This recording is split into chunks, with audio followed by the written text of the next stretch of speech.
осындай жарысқа қатысқаныма ең бірінші Аллахқа шексіз сансыз мақтанмадық. Екінші отбасыма үлкен рахмет.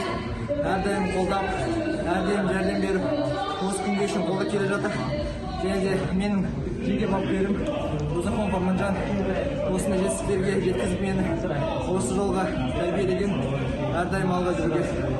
Бүгін қазақ елінің осы алтын медаль деп ардаймын. Осы медаль керек болған. Алтын медаль қазақ еліне. Баршаңызға рахмет. Жарыс қалай өтті? Қарсыластар қиын болды ма? Қарсыластар бәрі мықты болды. Бірінші қарсыласым Сауд Арабиядан, екінші қарсыласым Таджикстаннан, үшінші қарсыласым Солтүстік Кореядан, оңтүстік Кореядан. Және міне финалдық кездесу бұл Біріккен Араб Әмірліктерінен. Бәрі мықты болды өз елдерінен кейін. Құттықтаймыз. Рахмет.